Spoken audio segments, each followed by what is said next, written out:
What's going on, guys? JSGC here, and we are here for another Manchester City video. Today we're going to be doing a transfer update, but before I crack on with this video, make sure, like always, if you are enjoying the content, you want to help to support my channel, then do subscribe.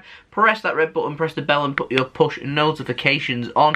Time of recording this video, we're now 7 subscribers away. We're going to be doing daily Manchester City transfer updates throughout all of the summer transfer window, so do stay tuned for that. Subscribe if you haven't already. Don't forget also social media links, they're in the description below and sliding across at the bottom of the screen if you want to go and follow me on my Twitter and Instagram. My email also in the description below too if you want to hit me up for any sponsorships for any videos or any general business enquiries. Leave a thumbs up if you do enjoy this video, aiming for 300 likes once more, and also most important, let me know your thoughts in the comments below, as I'm always interested in what you do have to say with regards to these transfers. So without further ado, let's crack on with this video. We're going to start off first with the outs, and we've got an update on Sergio Aguero. Now, the Sun have been reporting that Inter Milan, they have joined Barcelona in being interested in signing Sergio Aguero this summer. Of course, Aguero's contract is up on June 30th of this year. There is no reports right now of any talks taking place between Aguero and Manchester City in terms of a contract extension. He's struggling to get minutes, he's struggling to get game time for City, and so, as sad as it is for me to say this, it's becoming more and more likely as each day passes that Aguero's time at City could well be coming to an end, and that could be sooner rather than later. So do let me know your thoughts of that in the comments below. On a more positive note though, I do have some positive news in terms of Fernandinho. Now, Pep Guardiola, he has confirmed that Manchester City are considering offering Fernandinho a new contract, and discussions could well be taking place at the end of the season for a renewal, which is really good news, as I'm hoping that Fernandinho will be offered a new contract. I know there's some people out there saying Fernandinho is getting no younger, and whilst they are right, he is still top quality, and whilst he's still top quality, why do we need to waste money to bring another player in? If he's still got another 12 months or 24 months left in his legs, keep it on a one-year rolling contract until it gets to a point that Fernandinho needs to leave, and some will argue that this is this season. I'm on the side that Fernandinho's still got another 12 months in him. I'll be giving him a new contract rather than getting rid of him for the sake of getting rid of him and then bringing somebody else in. We can use that money to utilise trying to get a top quality striker and have a bit of money for that, so there we go, that's where I'm sitting on that. And now, last on the outgoings, we've got an update on Benjamin Mendy. Now, the Telegraph have been reporting that Benjamin Mendy, he could well be the left-back that Manchester City offload this summer. However, his wage demands and his injury record is making it difficult for Manchester City to be able to get a seller, or a buyer, sorry, for us to be able to sell him. Manchester City, if they're definitely looking at left-backs, by the way, if they sign a left-back will need to leave Manchester City, or another player in the squad can leave, a registered player, but considering we've already got Zinchenko and Mendy that can play at left-back, you wouldn't really be looking for a third, so it'd make sense for a left-back to leave and then sign a left-back. Would that be Zinchenko or would that be Benjamin Mendy? Well, whilst last season I was thinking more of Zinchenko, right now I'm thinking more Benjamin Mendy, and this article is backing that up. However, it'd be very difficult for City to get a sale for a left-back to bring a left-back in. However, we are being linked with a move for Nuno Mendes at Sporting Lisbon. He's only 18 years old. He wouldn't need registering in the squad until he's 21, which means Manchester City, if that was to happen, we would have at least a couple of seasons to be able to offload either one of Zinchenko or Benjamin Mendy, and would have a young quality left-back as well who wouldn't need registering, which is always an advantage for us, and that's definitely something could pursue. However, with Nuno Mendes, yeah, City struggling with prices, and Sporting Lisbon are insistent on that release clause, which is 70 million euros. Now, moving on to the ins, we've got not a new name, but a player that we mentioned a fair few weeks back, Danny Ings, and this has come back into fruition, and it's come from Sky Sports. They're reporting that Manchester City, they're interested in signing Danny Ings this summer if Sergio Aguero leaves. I have absolutely no problem with Manchester City signing Danny Ings if Sergio Aguero does leave. If Aguero stays, I don't want us to sign Danny Ings, because Danny Ings, whilst he's an alright striker and he's homegrown as well, and that's always a positive for Manchester City, he's a little bit injury prone. And if we're talking about City only signing one striker this summer and it's just Danny Ings and Aguero leaves, that's very, very underwhelming. If Aguero stays and we just bring in Danny Ings, Again, that's very underwhelming. I have no problem with Danny Ings being brought in only if Sergio Aguero leaves, as long as that does mean we're still signing a top quality striker. If not, and Danny Ings is the only player, then this is a big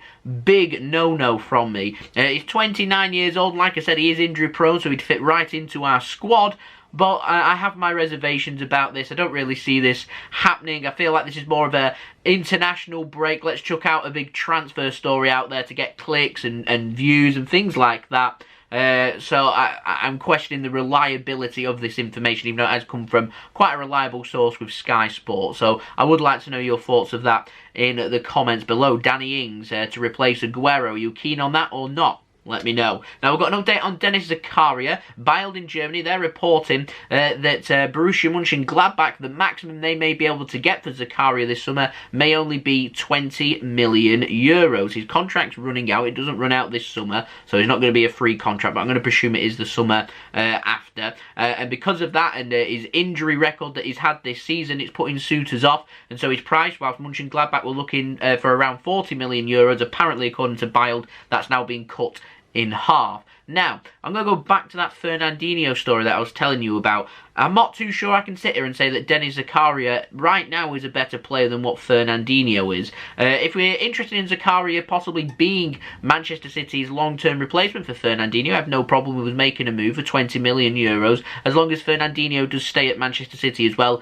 and he has another 12 months. Zakaria, when he played against Manchester City over both legs, he did alright. It was nothing better than alright. There was nothing there that was pulsating me to say Man City must make a move for him. Fernandinho must not be offered a new contract. If it came to shove, I think I'd rather Fernandinho stayed rather than Zakaria was to be brought in. Ideally, though, if City did identify Zakaria as being that long-term option, then I'd rather have both, so Zakaria can learn from Fernandinho for a season, then take over the reins the season after. Again, I'd like to know your thoughts in the comments below. Now, moving on to our final story, we've got a short update on Erling Haaland. Now, the Telegraph are reporting that Manchester City, they're fearing Real Madrid in our pursuit for Erling Haaland this summer. Manchester City are believed to be willing to go up to as much as £100 million for him. Apparently, though, Real Madrid are willing to compete with that price for Erling Haaland's signature and to compete with Manchester City. Now, I'm hearing word that Erling Haaland's future could well be decided by where Borussia Dortmund finish in the Champions League, and of course, if they win the Champions League or not. What I'm getting to is if Dortmund don't finish in the top 4 of the Bundesliga and don't win the Champions League, they're not going to have Champions League football next season, and that will seal Erling Haaland's fate. He will leave Dortmund this summer. However, they have Champions League football on offer to Erling Haaland, then we might find it difficult. Chelsea might find it difficult. Liverpool, Manchester United, they've been linked. They might find it difficult. Juventus, PSG, Barcelona, Real Madrid, they all may find it difficult to be able to persuade Erling Haaland to step away. After all, Erling Haaland, he has a release clause in the summer of 2022 for £65 million for him to leave Borussia Dortmund. I spoke about in my last video that if Dortmund do get Champions League football, I do believe that I see Haaland staying at Dortmund. I think they'll just drag their heels all summer, like they did with Jadon Sancho last summer, to keep Erling Haaland there. Then when that release clause becomes active, that is when Erling Haaland will leave. And if that is the case and that's what happens, I'm insistent, I'm convinced it'll be Bayern Munich that he'll join to be Robert Lewandowski's permanent long-term replacement rather than Manchester City's Sergio Aguero long-term replacement. But if a deal can be done this summer, I want Erling Haaland to be a Manchester City player. If not, I'll be lying if I said that I wasn't. I'd be very disappointed if he doesn't become a City player, because I think he's just fantastic, and I think he'd definitely suit our system, definitely suit our style of play. He'd improve our squad. He's young, lots of sell-on value there. His dad played for Manchester City. Erling Haaland's got a fond relationship with Manchester City as well. It's a doable transfer. Finances make it difficult, but if it can be done, it must be done. So there we go, that has been my transfer update. Leave a thumbs up if you did enjoy this video, aiming for 300 likes once more. Don't forget also to subscribe, press that red button, press the bell, and put your push notifications on, aiming for 16k. We're very close to that, so hopefully we can hit it today.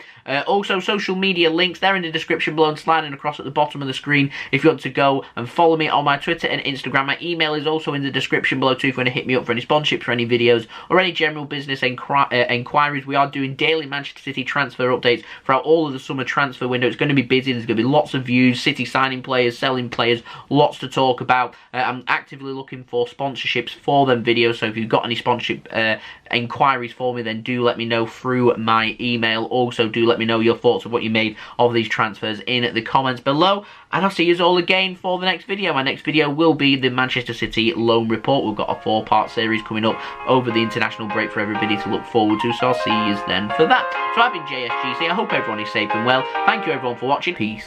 Ciao for now.